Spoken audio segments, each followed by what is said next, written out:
昨天有人留言说想要看 CR-V 的0到100测试，路上有沙。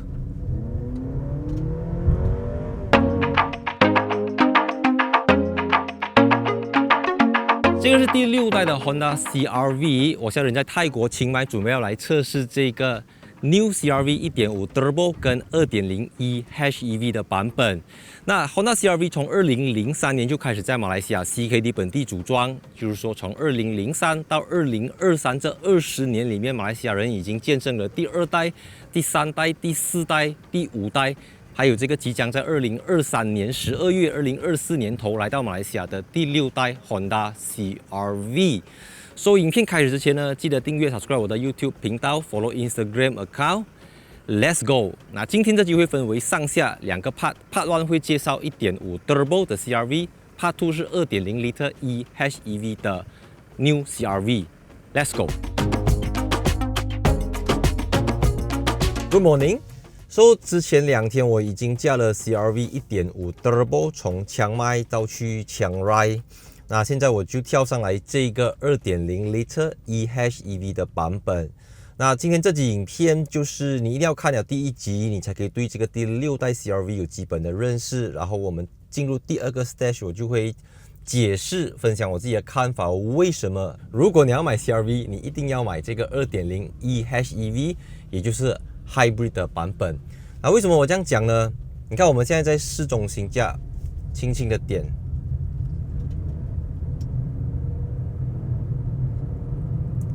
你好像在驾着一台电动车，纯电动车，但是引擎 kick in 的时候，它又会提醒你这是一个 Hybrid。但是 Hybrid 有很多种，有的要自己 plug in 自己充电，有的不用。这样到底这个 CR-V 是属于哪一种 Hybrid？ 这个人很多人都很 confused 啦，而且它的车名上面有什么 eHEV， 你念快快，你很容易念到 PHEV， 所以很多人都在影片问我，这个 CR-V 要不要充电呢？充电多久？去哪里充电等等？其实是不用的，就因为它有一个 2.0 Liter 的4气缸 Atkinson Cycle 引擎在为它的电池充电。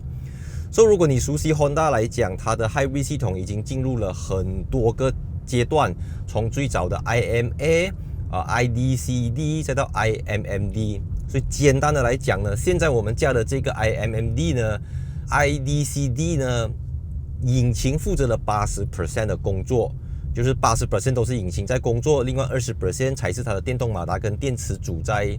操作。可是来到这个 IMMD 呢，基本上可以这么讲，电动马达负责了 80% 的工作。那如果你在市区行驶，电动马达几乎负责了 100%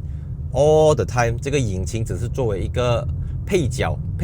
在旁边辅助它，为它充电，为它补足一些动力等等。所以你在市中心，它是一台不折不扣的 EV， 但是 Honda 叫它 eHEV， 它就是 Hybrid Electric Vehicle HEV 的缩写这样子。如果你刚开始一坐上来这个 CR-V， 你很好奇到底它怎么样运作，不用担心，你去到 Home 这边有一个叫 Power Flow 的 button， 你按下去。所以在这个时候呢，它会清楚的显示什么时候你的前轮在为你的电池充电，那什么时候你的电池将动力输往你的前轮，那什么时候你的引擎会介入直接去往你的前轮。那在泰国和印尼呢，他们都有为这个 Hybrid 版本的 CR-V 提供 4-wheel drive 或者 all-wheel drive 的4轮驱动系统。但是 Malaysia 1.5 Liter 有 2-wheel drive 也有 4-wheel drive， 可是 2 Liter eHEV 是 only只有 front wheel drive， 所以很明显你在系统上面可以看得到，后轮是没有任何电动马达，也没有连接后轮，前置引擎也没有连接后轮，所以后轮完全就是它是一个100%的前驱车啦，没有一点点模糊 ，OK， 非常的清楚。马达可以单独驱动车子，引擎可以单独驱动车子，马达跟引擎可以并联一起驱动车子。只有当你去到 high speed cruising， 你去到高速。你知道可能过了80、100、120、140、160等等，这个动力才会完全交由引擎来负责去处理。这个我们之前在Civic eHEV 有详细的介绍过，我也把那台车子开上云顶等等。但因为考量到马来西亚，我相信买 Civic 的人跟买 CR-V 的人是截然不同的2种收入阶层、家庭状况、自己的收入条件等等，所以我还是必须要从零开始，从头再解释一遍这个 EHEV。那回到我的主题，就是为什么如果你要买 CR-V， 你一定要选择 Hybrid 而不是 Turbo。Alright， 那现在我就刚刚离开了清迈的市中心，就上了泰国的 Highway。说如果我从这边一直往南走，我就会花8个小时到 Bangkok， 然后再一直往泰南去。那你离开市中心这一段，它还是它不是 concrete 路来的，它还是 asphalt， 它还是这个 tarmac 柏油路还是柏油路，所以你会 feel 到车子真的是非常安静。那如果你不清楚到底现在是 engine 还是 battery， 你开这边 OK， 看现在这个时候呢，就完全是电池在驱动你的前轮 OK， 没有一点引擎一点都没有介入，引擎是直接睡觉的，引擎是还没有睡醒的那种 OK。所以等下你注意啊，我一离开，我一加大我的 throttle pedal OK， 慢慢啊 OK， reset 3 2 1 go。这个时候就会双键合璧，引擎就会在很短的时间里面苏醒，直接去跟它补充这个动力。所以虽然引擎是只有140多个 PS， 可是加了电动马达去 push 它过后，它给它到207个 PS。那另外跟 1.5 L Turbo 不同的是，它是有独立的 Drive Mode Button， 你可以选择 Eco、Normal 或者是 Sport。如果你觉得刚才 Normal Mode 不够力，你把它推去 Sport。We say 3 2 1 go。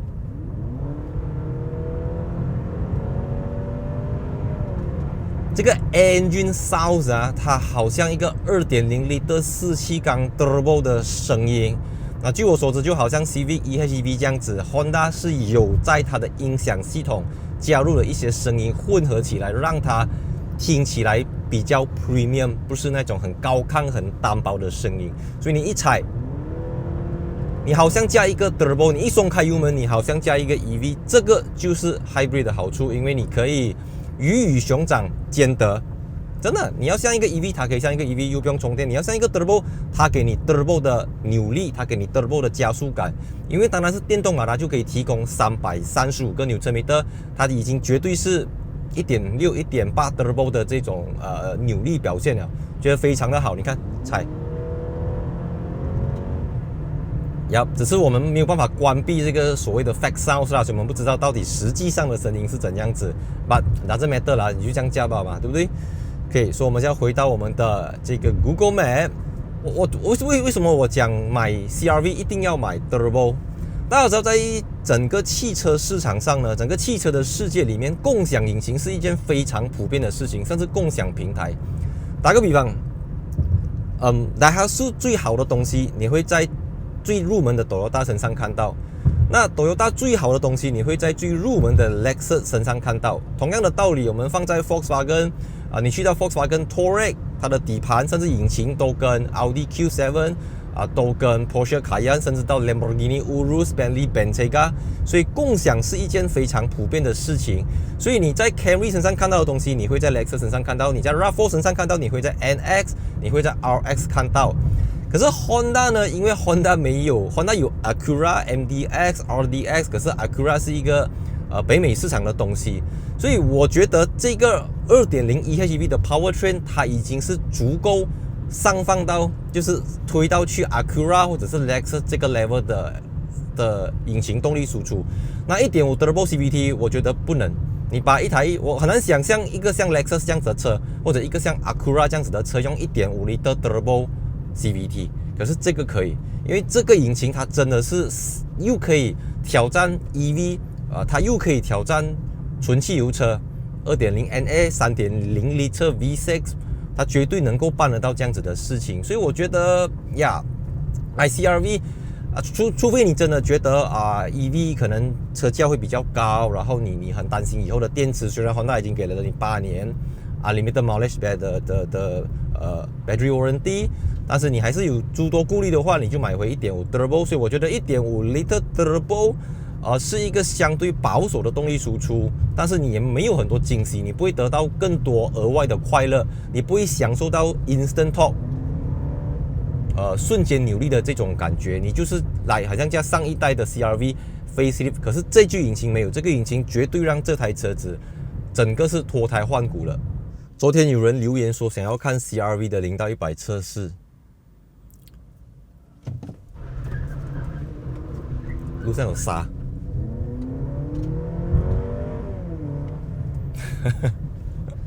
OK， 所以很明显它是一个 非常 front wheel drive 的车子。当你的所有的这个 torque 跑去你的前轮的时候，就会发生这样子的情况。那 all wheel drive 可能会好一点点啦，因为还有后轮去分散掉这个 traction 这样子呀。我觉得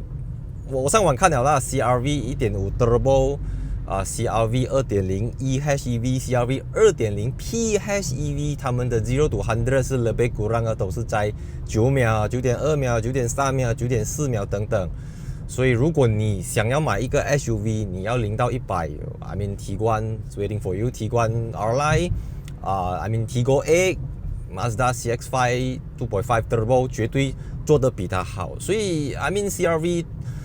eHEV 它讲求的并不是这种 acceleration 这种贴背感 launch control 没有，它讲求的是一种 efficiency 一种效率，就是你可以用一滴汽油，不是一滴，你可以用1个 liter 的汽油走20公里 I mean 20公里是 official 的 statement 啦，我们一般上我试自己试大概是1个 liter 15公里，绝对是 make sense 的，不是那种报大数或者是报小数啦。所以我们现在看一下这台车子的油耗是1个 liter 16.5 km，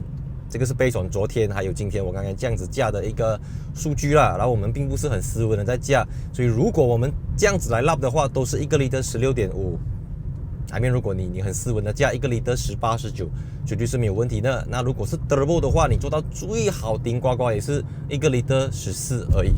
呀。所以我觉得没有找不到什么买 turbo 的理由啦。那在我结束这个CR-V 2.0 eHEV 的影片之前呢，我知道大家很关心的就是，因为当你来到这个 budget 像我前面讲的 CR-V 的 estimated price 大概都是170到200多千，你的选择非常多。如果是2003年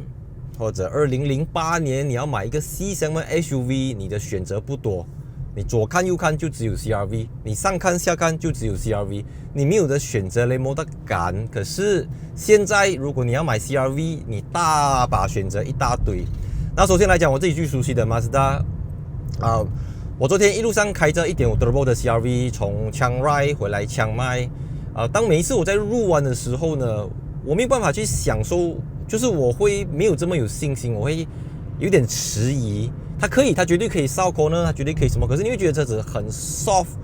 然后你会不想要尝试在下一个 corner 左右。那如果是 Mazda 的话，它就会给到你这个看到 corner 你就很想要去遇见 corner， 那 Volkswagen 你就更想要去玩 corner， 哪怕是Tiguan 1.4 TSI， 整个底盘的刚硬度，它的整个操控感都绝对比这个车子好。但是每一台车子都有优点跟缺点。如果是 Mazda 的缺点就是吃油、耗油，非常的耗油。2.5 NA 很耗油， 2.5 Turbo 更加的耗油。虽然 6-speed automatic gearbox 的整个加速的层次感比它还要来得好，但是很吃油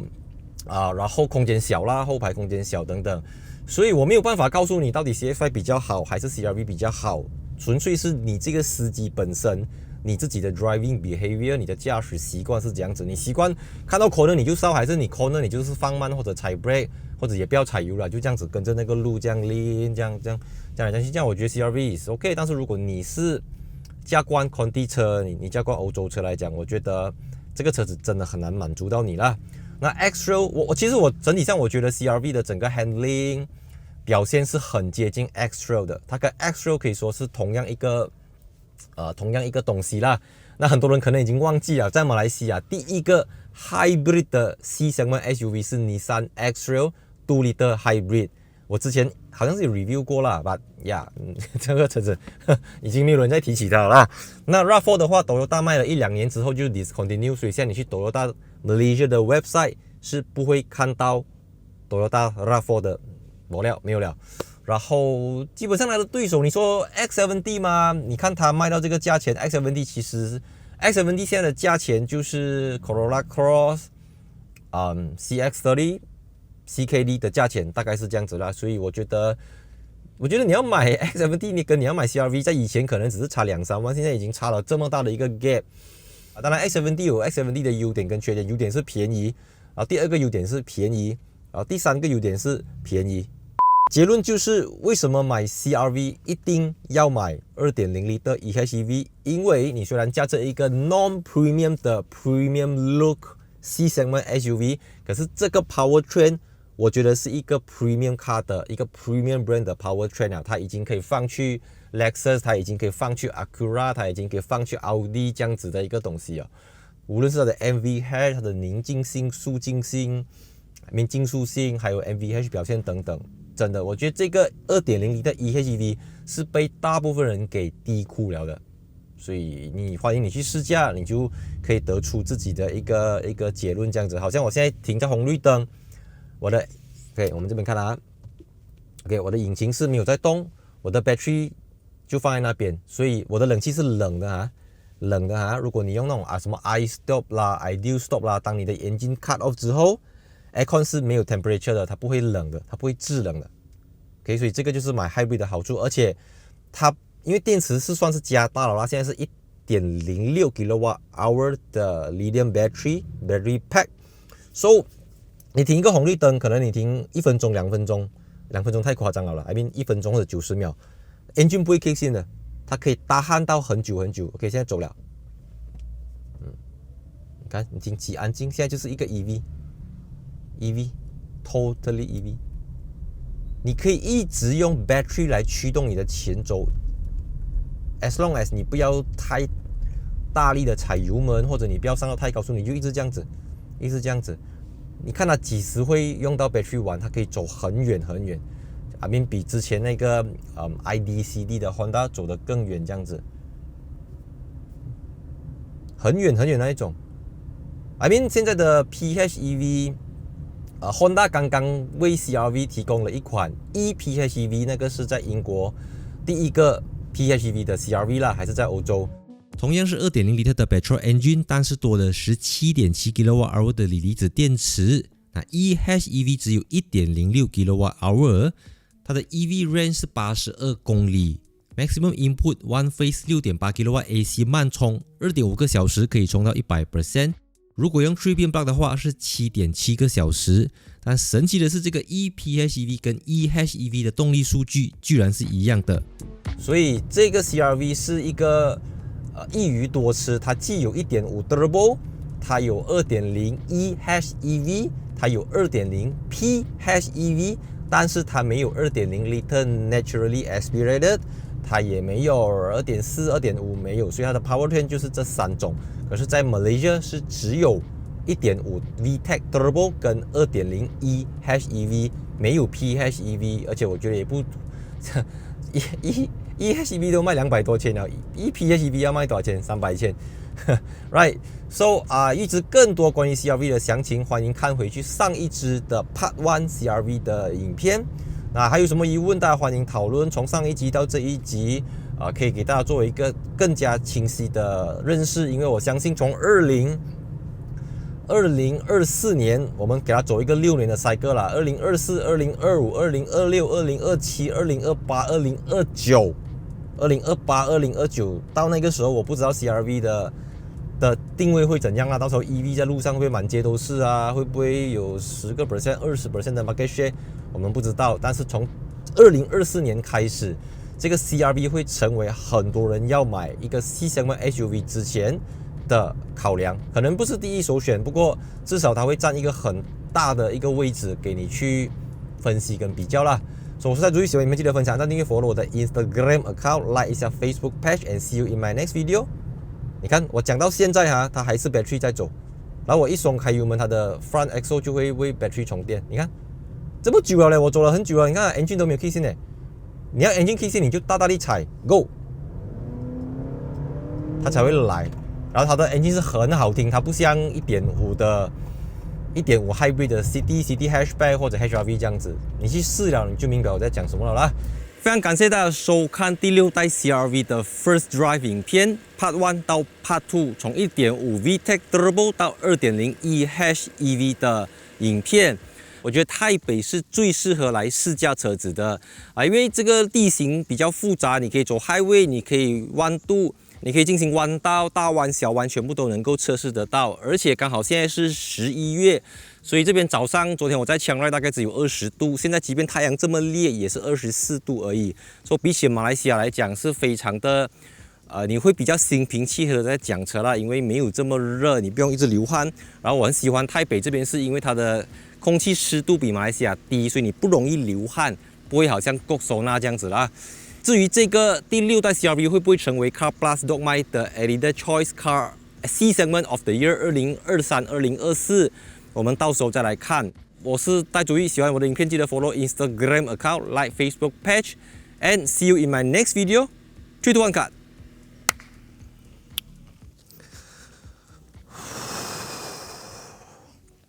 Okay, wrap.